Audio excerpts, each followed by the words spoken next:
मेरे प्यारे प्यारे विद्यार्थियों, अगर आप 10th का एग्जाम देकर बैठे हुए हैं और अपने मन में सपने सजोए हुए हैं या आपके माता पिताजी के सपने हैं कि मेरा बेटा आगे जाकर के एनडीए क्रैक करे, देश का एक अच्छा इंजीनियर बने जेईई क्रैक करके, या एयरफोर्स में जाए या नेवी में जाए, तो यह वीडियो आपके लिए है। यदि आप अभी क्लास 11th में हैं और आपके मन में भी ये सपना है कि हम आगे जाकर के एक अच्छा साइंटिस्ट बने या 12th में टॉप करें, जिला टॉप करें, अपने स्टेट टॉपर बने, तो यह वीडियो भी आपके लिए है। यदि आप ये सोच रहे हैं कि हम क्या करें कि मेरा नाम रोशन हो, हम अपने सफलता को प्राप्त करें, तो यह भी वीडियो आपके लिए है। यदि आप गरीब परिवार के हैं और ये सोच रहे हैं कि अपने सूझबूझ के स्याही को भर करके अपनी मेहनत रूपी कलम से अपने किस्मत को लिखें, तो यह वीडियो आपके लिए है। मेरे प्यारे प्यारे विद्यार्थियों,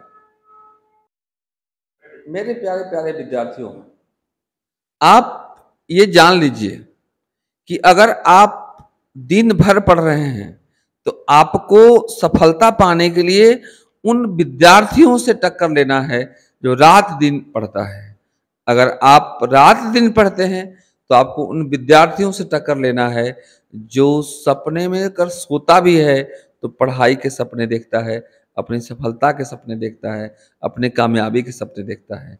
अगर आप किसी गांव में हैं, किसी देहात में हैं, तो आपको उन लोगों से कंपटीशन में फेस करना है जो दिल्ली में बैठा हुआ है, जो मुंबई में बैठा हुआ है, जो पुणे में बैठा हुआ है, जो रांची में बैठा हुआ है, जो पटना में बैठा हुआ है, जो लखनऊ में बैठा हुआ है।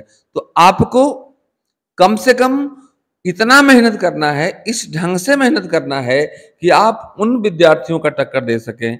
गरीब होना मूर्खता नहीं है, गरीब घर में जन्म लेना मूर्खता नहीं है, लेकिन गरीब रहकर मर जाना मूर्खता है। अशिक्षित घर में जन्म लेना मूर्खता नहीं है, अशिक्षित होना मूर्खता नहीं है, लेकिन अशिक्षित रहकर मर जाना मूर्खता है। तो आज हम आपको बताने वाले हैं मेरे प्यारे प्यारे विद्यार्थियों कि आखिर ऐसा क्या करें, ऐसा किस किस टॉपिक को पढ़ें।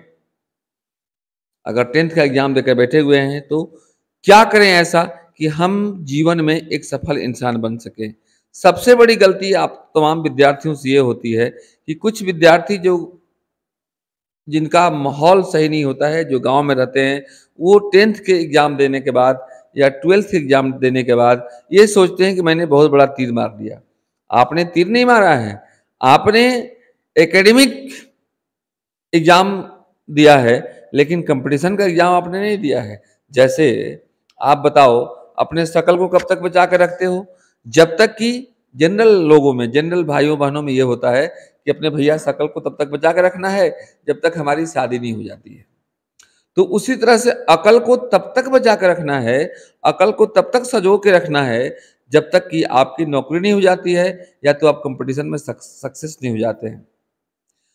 दूसरी बात ये ध्यान देना है कि एग्जाम देकर 10th का या 12th का जो आप बैठ जाते हैं, उस समय कोई एक विद्यार्थी जो दिल्ली का है, जो पटना का है, या जिनके यहाँ अच्छा इन्वायरमेंट है, वो पढ़ाई करता है। तो आप बताओ, गाड़ी से रोड पर कहीं जा रहे हो, आप आराम करने लगे, आप एक दिन आराम कर लिए और एक आदमी जो है परमानेंट चल रहा है, तो ये पक्का तय है कि वो आपसे आगे निकल जाएगा।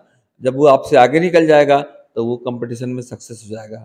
तो आपको बैठना नहीं है, अनवरत चलते रहना है।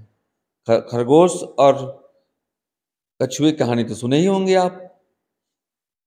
खरगोश जो है आराम, जबकि रफ्तार उसका तेज है, लेकिन वो आराम करने लगता है और उतने में पता चलता है कि कछुआ आगे निकल गया। तो slow and steady wins the race. आप स्लो चलिए लेकिन अनवरत चलते रहिए। तो हम चाहेंगे कि आप जो है सो आगे बढ़िए और अनवरत आगे बढ़िए।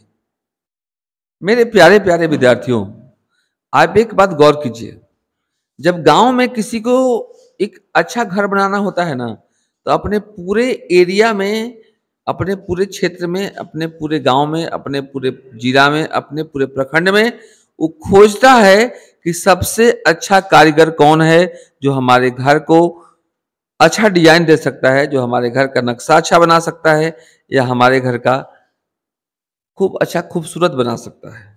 तो उसी प्रकार से यदि आप अपना भविष्य बनाना चाहते हैं तो आपको भी खोजना चाहिए।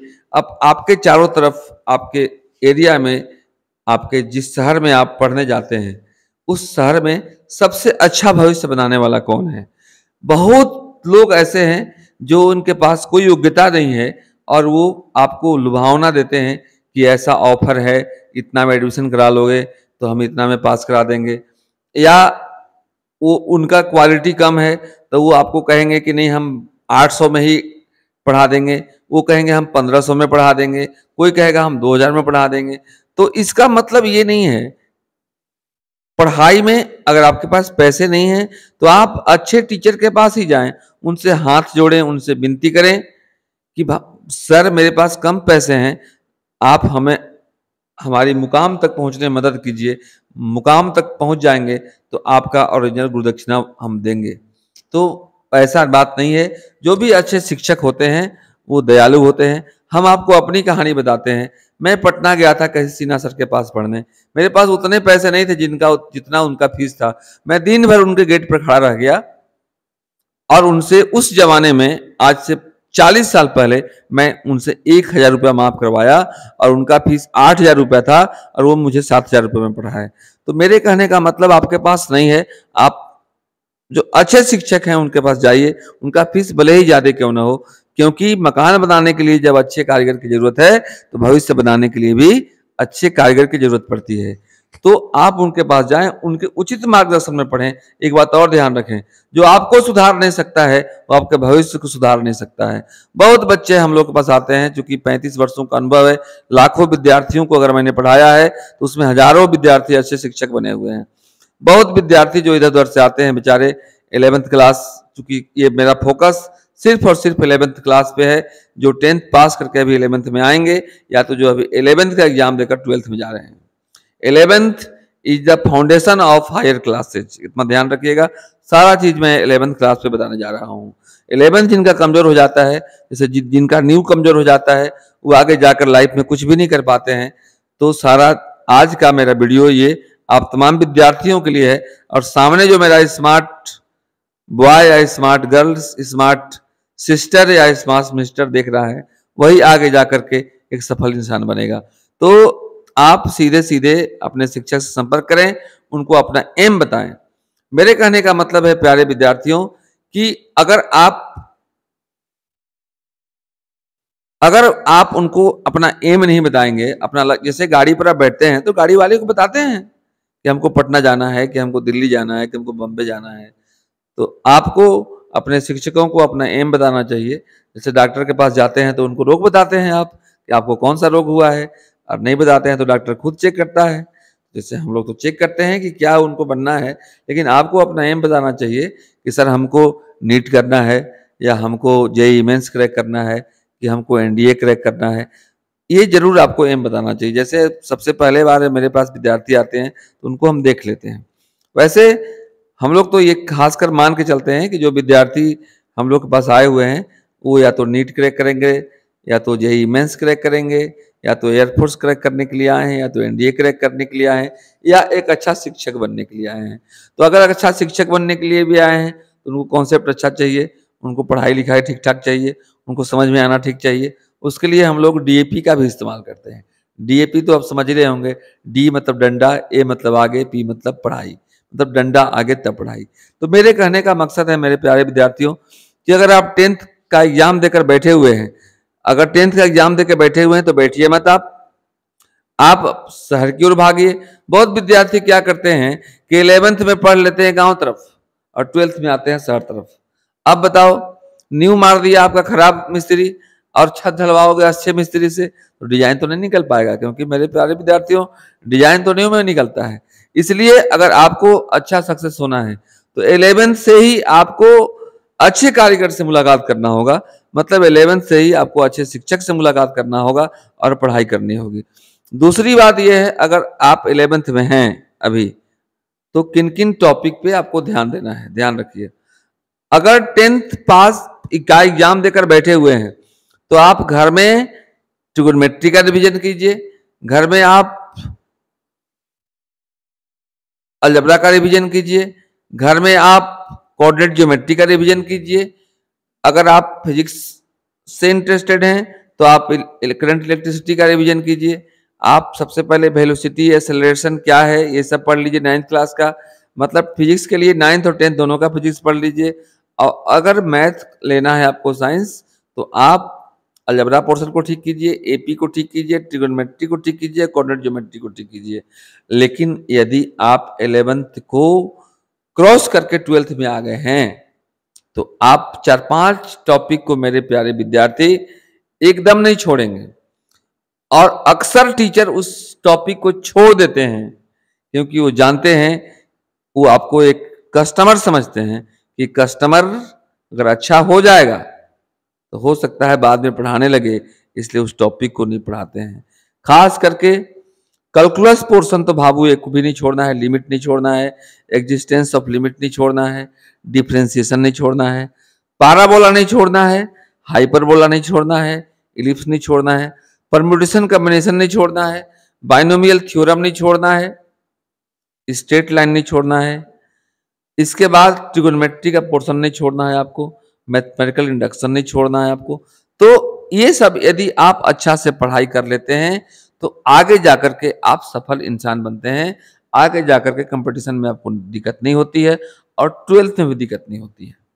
तो मेरे प्यारे प्यारे विद्यार्थियों, हमको बस इतना ही कहना है कि अपने सपनों को पूरा करने के लिए, अपने माता पिता का सपनों को पूरा करने के लिए, अब एक वैसा भी परिवार जो अभी आपके साथ जुड़ा हुआ नहीं है, जो आपके साथ जुड़ेगा या जुड़ेगी, उसके सपनों को पूरा करने के लिए अब एक जनरेशन वैसा भी है। जैसे आप याद कीजिए, जब घर से चलते होंगे आप पढ़ने के लिए, अपने पिताजी से बोलते होंगे पिताजी हमको 1000 रुपये चाहिए। हो सकता है किसी के पिताजी गरीब होंगे, जैसे मेरे पिताजी भी गरीब थे, 1000 मांगते थे तो वो 500 देते थे। तो आप सोचिए, अगर आपका बेटा उस दिन 1000 मांगेगा, आप 500 दीजिएगा, तो दिल में कितना दर्द होगा आपको आप समझ सकते हैं। कि जो अपने बेटा के ख्वाहिश को नहीं पूरा कर सकता है, वो दुनिया में किसी की ख्वाहिश को नहीं पूरा कर सकता है। तो मेरे प्यारे विद्यार्थी, तो आपको उस दिन के लिए भी मन लगा करके पढ़ाई करना है कि आप अपने बेटे के फरमाइश को पूरा कर सकें, उसके सपनों को पूरा कर सकें। अब ये तभी संभव होगा जब आप अपने सपनों को पूरा करेंगे, अपने पिताजी के सपनों को पूरा करेंगे। अतः आप मन लगा कर पढ़ाई करें, 11th के सभी टॉपिक की पढ़ाई करें, और 12th में यदि चले गए हैं तो ये कसम खा लें कि 12th में कोई गड़बड़ी नहीं करेंगे। और आप वैसे शिक्षक के पास कदापि नहीं पढ़ें जो आपको नहीं सुधार सकता है, क्योंकि जो आपको नहीं सुधार सकता है आपके भविष्य को कभी सुधार नहीं सकता है। बहुत जगह से रिपोर्टिंग आती है कि हम सर क्लास में बैठते हैं, मोबाइल भी चलाते हैं तो कुछ नहीं बोलते हैं। मेरे पास जरा मोबाइल कोई चला ले, हुए ठोक कर रख देंगे, आप लोग जानते ही होंगे। तो आपको जो अगर सुधार नहीं सकता है, आपको भविष्य को कभी नहीं सुधार सकता है। इसलिए आप वैसे शिक्षक के पास ही पढ़ें जो कम से कम आपको सुधारे, इसके बाद आपके भविष्य को सुधारे। फिर मिलेंगे हम लोग अगले वीडियो में। वीडियो अच्छा लगा होगा तो लाइक जरूर कीजिएगा, अपने दोस्तों के पास शेयर जरूर कीजिएगा। धन्यवाद। Nice bye.